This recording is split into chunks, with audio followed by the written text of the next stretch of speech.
जय हिंद दोस्तों, रक्षित खन्ना के इस चैनल में आपका स्वागत है। दोस्तों, आज के इस वीडियो में मैं आपको कुछ इंपॉर्टेंट इंफॉर्मेशन दूंगा।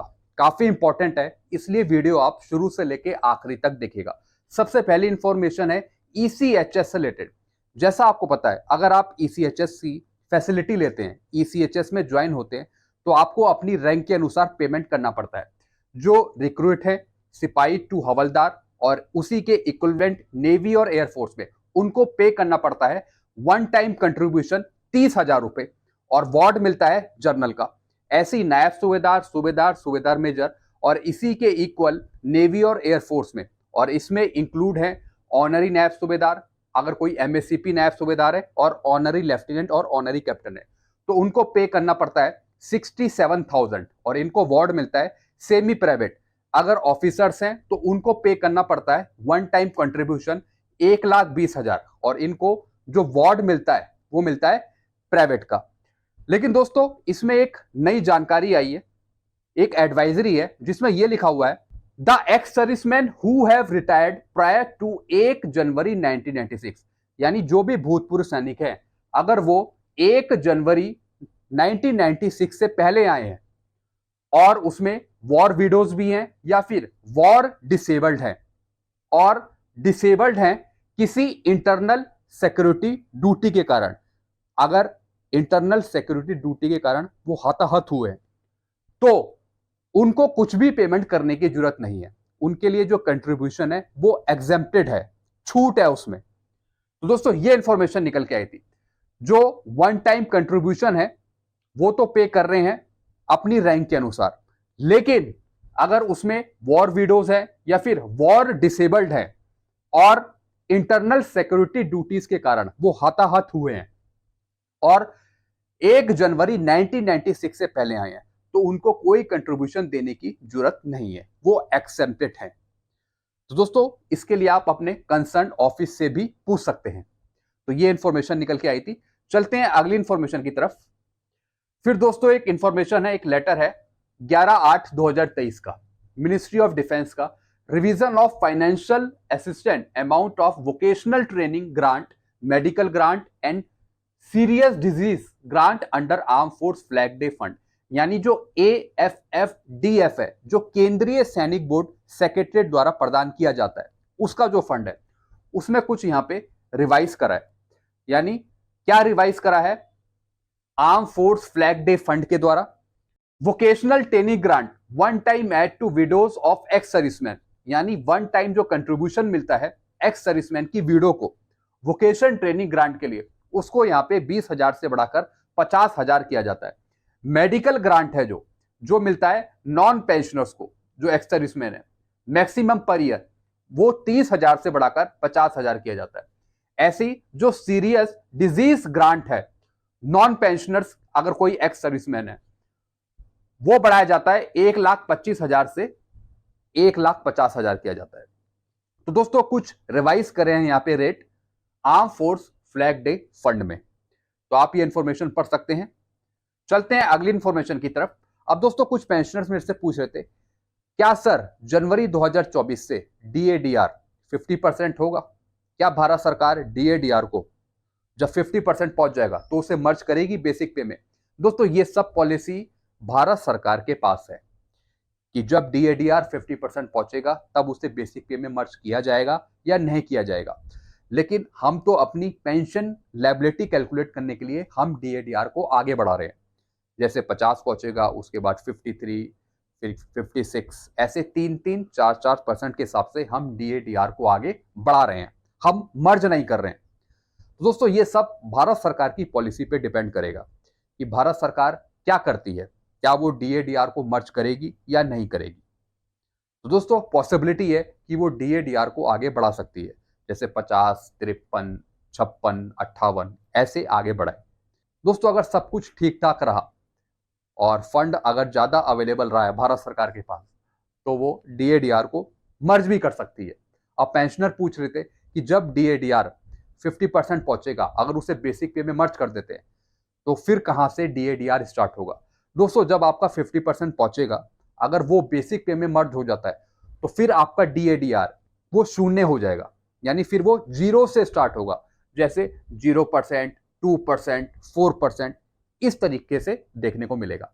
अगर DADR 50% को मर्ज कर दिया जाता है बेसिक पे में, जैसे ही DADR 50% को अगर मर्ज कर देते हैं बेसिक पे में, तो फिर जो DADR है वो न्यूट्रल हो जाता है, जीरो हो जाता है, वो फिर जीरो से स्टार्ट होगा वो।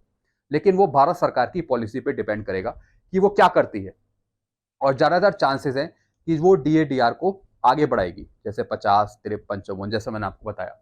चलते हैं अगली इंफॉर्मेशन की तरफ। दोस्तों ये इंफॉर्मेशन काफी इंपॉर्टेंट है, इसलिए इस वीडियो को आप शेयर कर दीजिएगा।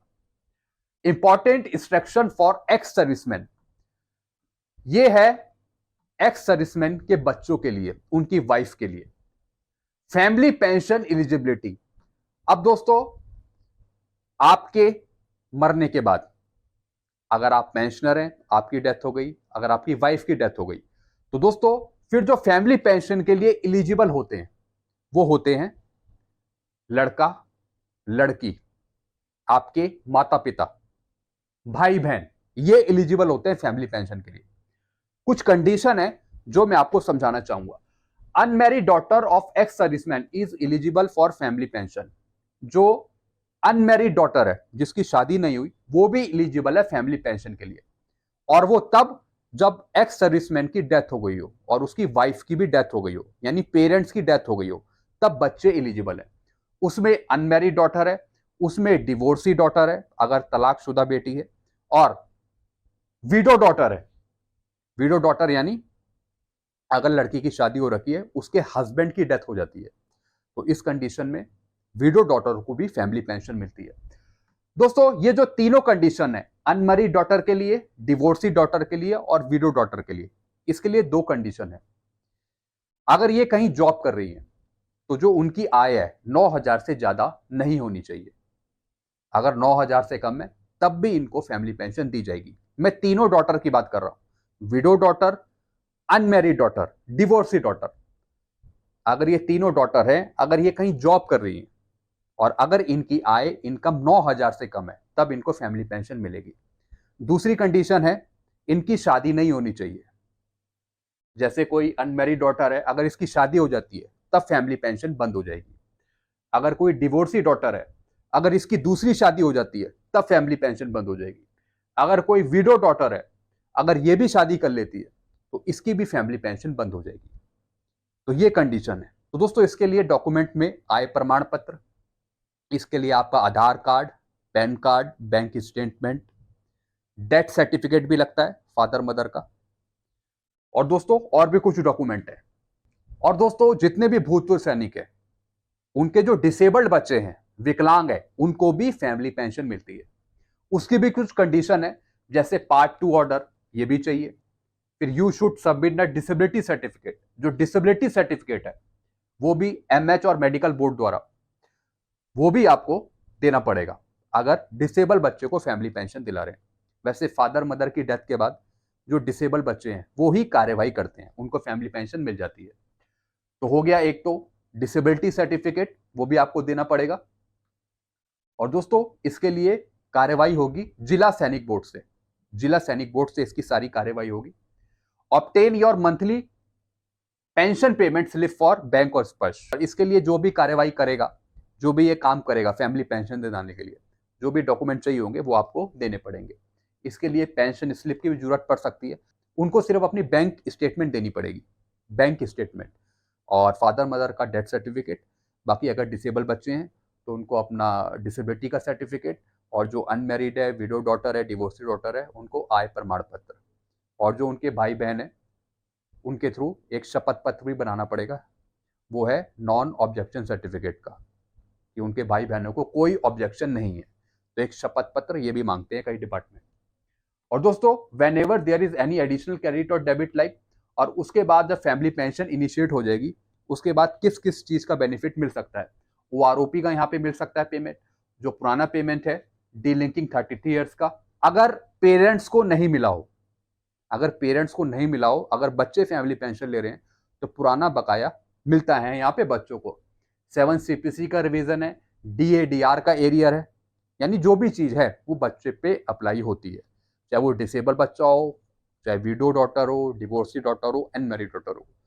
बच्चों को भी हर एक चीज मिलती है जो पेंशनर्स को मिलती थी। अगर पेंशनर को किसी कारण से नहीं मिल पाई है और उनकी डेथ हो गई है तो फिर बच्चों को मिलती है, चाहे वो OROP का एरियर हो, चाहे वो DADR का एरियर हो, चाहे वो 33 डिलिंकिंग वाला एरियर हो, चाहे वो OROP का एरियर हो। दोस्तों फिर जो फैमिली पेंशन है, जो फैमिली पेंशन दी जाती है उसमें भी कुछ डॉक्यूमेंट दिए जाते हैं, जैसे फॉर्म 10 हो गया, फॉर्म 16 हो गया, वो भी बैंक या फिर स्पर्श के द्वारा प्रोवाइड किया जा सकता है। Submit in writing to your PDF bank branch that you are senior citizen and the tax exemption limit is 3 lakh according to TDS will be reduced। यानी जो आपकी लिमिट है कि इस अमाउंट से नीचे अगर आपका अमाउंट है तो आपका टैक्स नहीं काटा जाएगा, तो उसके बेस पर आपने PDA या फिर बैंक से कंसल्ट कर सकते हैं, इस पर से कंसल्ट कर सकते हैं कि आपको टैक्स में छूट मिलनी चाहिए। दोस्तों ये बात है सीनियर सिटीजन्स के लिए। Do not forget to convert your pension account immediately into joint. अगर आप पेंशनर हैं, अगर आप भूतपूर्व सैनिक हैं, तो आप बैंक में या फिर इस वर्ष में ज्वाइंट अकाउंट करा सकते हैं अपनी वाइफ का। तो ज्वाइंट अकाउंट भी होना जरूरी है आजकल के ज़माने में। तो इसलिए ज़्यादातर जो अभी जो अकाउंट खोले जा रहे हैं, जो बन रहे हैं, वो ज़्यादातर ज्वाइंट ही करवा रहे हैं पत्नी के साथ। Please take care that family name and date of birth is notify correctly in PPO। चाहे बच्चों की डेट ऑफ बर्थ हो, चाहे उनका रिकॉर्ड हो, चाहे पेंशनर की डेट ऑफ बर्थ हो, चाहे वाइफ की डेट ऑफ बर्थ हो, यानी कुछ भी रिकॉर्ड हो, जो भी आपका नाम है, डेट ऑफ बर्थ है, वो बिल्कुल सही होनी चाहिए रिकॉर्ड में। तो इसलिए बच्चों की भी अगर डेट ऑफ बर्थ है और उनका नाम है, वो सब कुछ सही फीड होना चाहिए रिकॉर्ड में। इसलिए पेरेंट्स को बच्चों को भी नॉमिनी करना चाहिए ताकि आपके मरने के बाद बच्चे एलिजिबल हो फैमिली पेंशन के लिए। तो सब कुछ आपको नॉमिनी करना है, जितने भी नाम हैं, डेट ऑफ बर्थ हैं, वो बिल्कुल सही होने चाहिए रिकॉर्ड में। तो दोस्तों ये कुछ मैंने आपको जानकारी दी है। और इस केस में जो भाई बहन है अगर वो डिपेंडेंट है तो उस केस में भी उनको फैमिली पेंशन मिलती है। अगर माता पिता हैं, कुछ नहीं कर रहे वो, अगर वो भी डिपेंड हैं बच्चों पे, आप पर, तो माता पिता को भी फैमिली पेंशन मिलती है। कंडीशन ये है कि माता पिता की जो आय है वो 9,000 से कम होनी चाहिए। ऐसी जो आपके भाई बहन है अगर वो कुछ नहीं कर रहे हैं तो उनको भी फैमिली पेंशन ऑथराइज होती है, वो भी अगर आप पे डिपेंड है। तो दोस्तों ये चीजें मैंने आपको कुछ समझाई। वीडियो आपको अच्छा लगता है, वीडियो को लाइक करें और इस चैनल को आप सब्सक्राइब कर सकते हैं। कुछ पूछना हो तो नीचे कमेंट कर सकते हैं। Thank you so much.